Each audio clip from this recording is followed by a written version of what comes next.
Should James Harden be in the MVP conversation? Fellas, no. And it's because I am sticking to my guns in regards to I'm not just going to perceive the NBA season to have started on January 12th, January 16th, because it started, Marcellus, Wiley, on December 26th, at least for the Houston Rockets, James Harden's former team.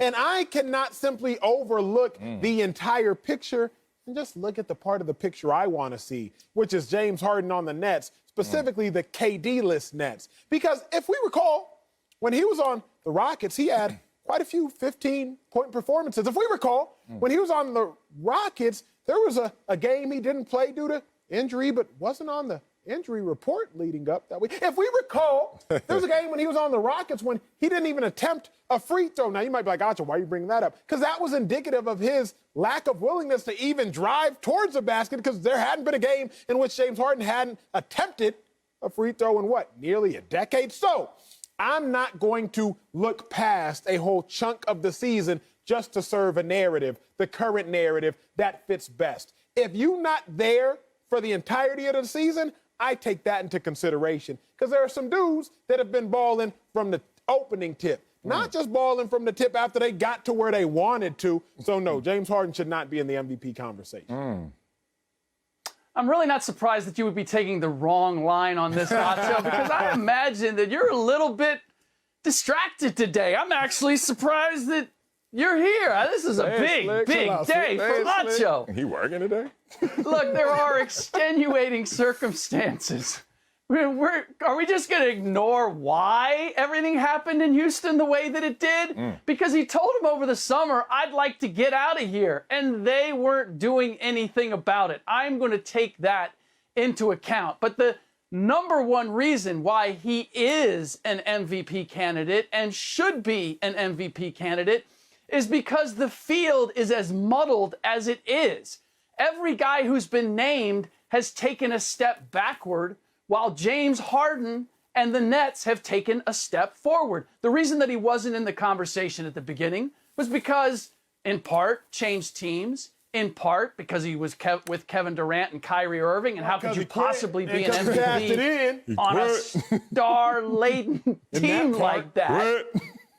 But now we have KD out for 20 games, has virtually taken himself out of the equation in terms of his MVP chances, and yet the Nets have not missed a beat. Meanwhile, LeBron James going 4-6 in a stretch without Anthony Davis. You have Joel Embiid, who is hurt. Luka Doncic was the favorite coming into the season, and we saw them take a face plant. So it's not so much that Harden has been overwhelming or that I'm dismissing the point that you made, Acho. It's that if he's not in the conversation, you got to tell me who deserves to be in the conversation ahead of him, and that's going to be a much harder case. By default, he is in the conversation. Slit, you said LeBron is what's that stretch without AD that he was?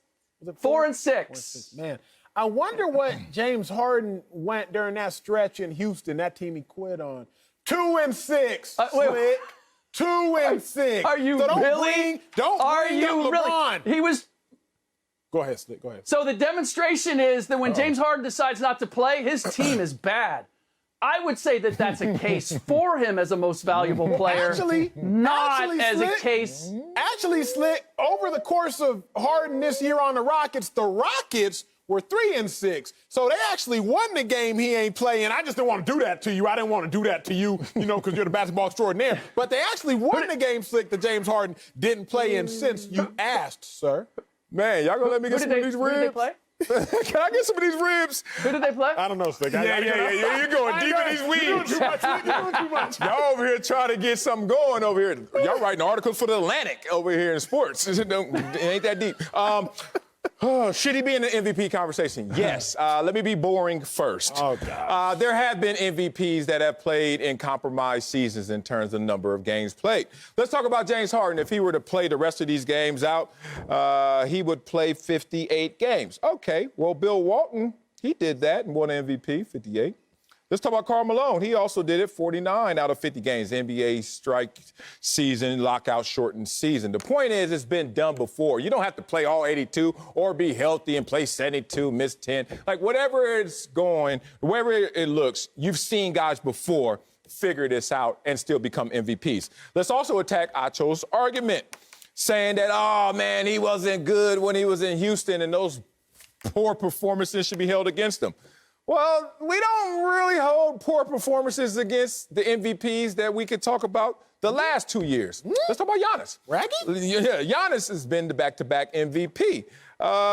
He had single-digit games in 2018. He had one of those. And then, in the teens, see, that's your face. Cherry picking. I ain't cherry picking. I'm just telling you that even the great ones, even the MVPs don't always give it to you every single night. So I'm not going to bore you with Giannis and his Good, because I was bored. bad performance. I told you I was going to bore you first. But here's the thing that I really want to say to you, Acho, and I want to say to you, Slick Rick.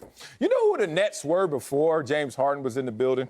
Playoff team. A number 5 seed, 7-6. Once again, Acho is in love with treading water. He did it with Baker Mayfield, and once again, 7-6 is right here. You did it with, rest in peace, Tavares Jackson as well. Like, this is 7-6, brother. And then all of a sudden, once you get James Harden in the building, you know what you are? The team that has the most points per game, the team that has the best field goal percentage, the team that has the best three-point percentage in the game. And everybody's going to probably drown it out by saying, well, he's playing with Kyrie. Well, he's not playing with Kevin Durant, who's missed 20 games. So the point of it is we're moving the goalposts once again. I told you, MVPs can be won without playing all the games. I told you, MVPs can be won just based on impact. And once again, based on impact, James Harden certainly should be in that conversation. Let me look at these two gentlemen square in their eyes. Sal, there's a difference between playing in a compromised season and compromising your own season. You know that.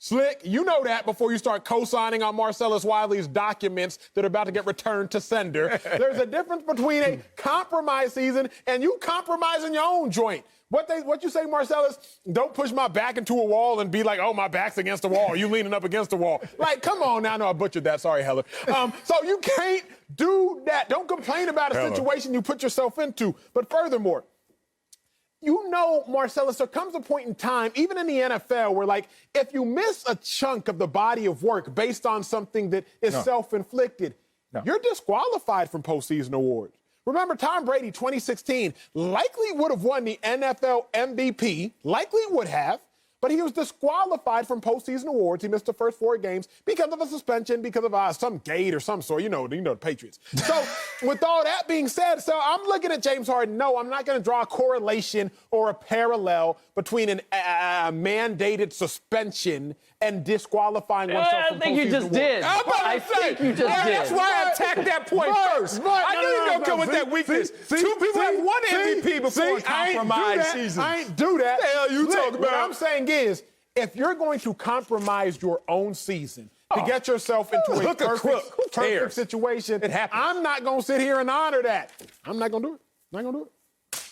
Acho, see, here's the advantage that I have is that I've been a voter on this award for like 25 years. Trump card. And so I have studied why it is that guys win MVP, guys who I may not necessarily have voted for. And the overwhelming factor is statistics. You've given a compelling narrative as to why he shouldn't.